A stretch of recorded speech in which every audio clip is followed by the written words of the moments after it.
गतकाली ओडिशार विभिन्न स्थान में जो वर्षार परिमाण होती मुझे कैचमेंट एवरेज हिसाब से टीका कहीदिए मोर सुवर्णरेखार 20.97 मिलीमीटर वर्षा बुढ़ाबाड़ 43.07 मिलीमीटर वर्षा और बैतरणी में 30.65 मिलीमीटर वर्षा होती छाड़देले लोअर ब्राह्मणी आमर 15 mm आउ बंशधार 10.82 मिलीमीटर इंद्रावती 16.36 नागावली 20.18 और कोला बेसिन 29.20 मिलीमीटर वर्षा होती ये जो वर्षाटा होती वर्तमान जाए जोटा कि आमर 8:30 आम रेकर्ड होता फल बैतरणी में जलस्तर वृद्धि पाइब बुढ़ाबाड़े वृद्धि पाइब एवं जलकार वृद्धि पाइब सुवर्णरेखार किछिटा वृद्धि पाइब तेबे आमर जहाँ पूर्वानुमान अच्छी से बैतरणी आउ बुढ़ाबाड़ंग आउ जलका एथिरे वार्निंग लेवल पाखापाखि किंबा वार्निंग लेवल को ब्रिज करि पारे आमर आजिर जो रेनफॉल तार उपरे डिपेंड करिवो सेटा डेंजर लेवल क्रॉस करिवो ना नहीं तेणुक आज जदि वर्षा न हुए ताले सेटा डेंजर लाइन क्रॉस करिवो नहीं तेणु ये है आपणकर विभिन्न जगार विभिन्न कैचमेंट केते वर्षा होती जदि आम धरिबा जलस्तर आज जी माने विभिन्न नदी अच्छी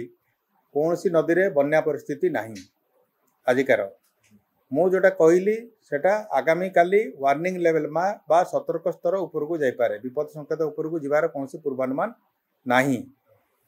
तेणु बन्या परिस्थिति नहीं आम जदि विभिन्न रिजर्वर गुड़ाकर देखा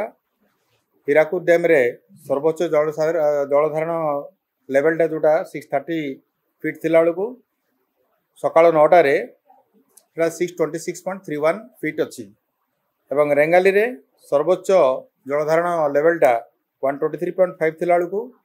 आमर वर्तमान लेवल अच्छी 122.73 मीटर तेणु एगुड़ा तले अच्छी अन्य जगार आहरी कम रे अच्छी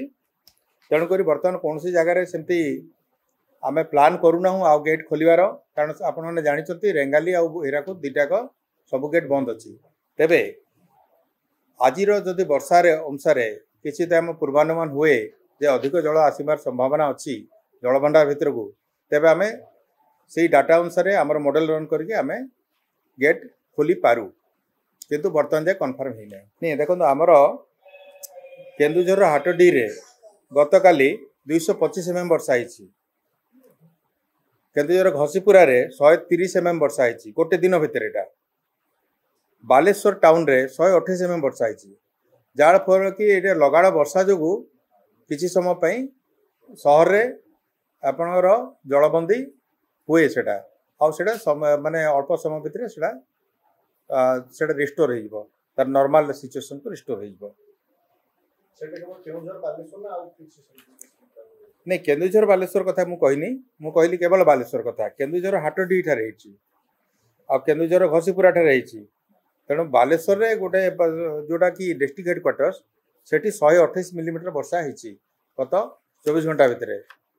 महानदी बेसिन कौन प्रभाव रहइबो कारण छत्तीसगढ़ ऊपर मुंडे वर्षा अधिक होबार संभावना अछि आपण देखो महानदी रे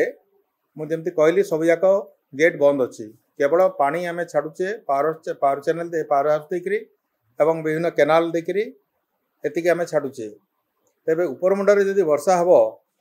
एजाय जी वर्षा होती से अनुसार से कौन प्रकार विशेष नुह तेबे आजिर वर्षा उपरे आम नजर रही आज जी वर्षा हम आसता काली से जना पड़ो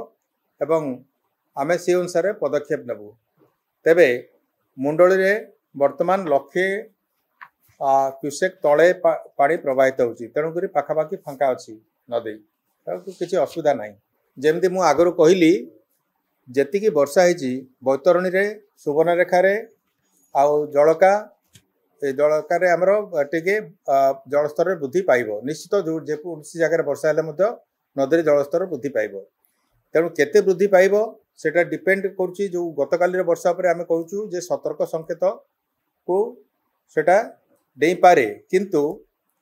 ये सुवर्णरेखार नुह ମୁଁ ବୁଢ଼ା ବଳଙ୍ଗ ଆଉ ଏଇଟା କଥା कହୁची बैतरणी बुढ़ा बलंग और जलका किंतु आम मॉडल रन करुचु आज जो वर्षाटा आसो आम 5:30 बेलू जी आम आ गए वर्षा आम हिसाब नौ से समय आम विशेष जानीपरू जे से गोटे बन्या परिस्थिति सृष्टि कर कि करना तो बर्तमान जहाँ जी डाटा अच्छे आम पाखे कौन सी नदी में सुवर्णरेखा हो बुढ़ा बलंग हो महानदी हो जलका हो बैतरणी कौन सी जगह बन्या परिस्थिति ना कि गोटे दिन भितर सृष्टि होवार ना। जदि आपंक आम भिडी भल लगा तेब आम चैनल को लाइक शेयर और सब्सक्राइब करने को जमा भी भूलु नहीं।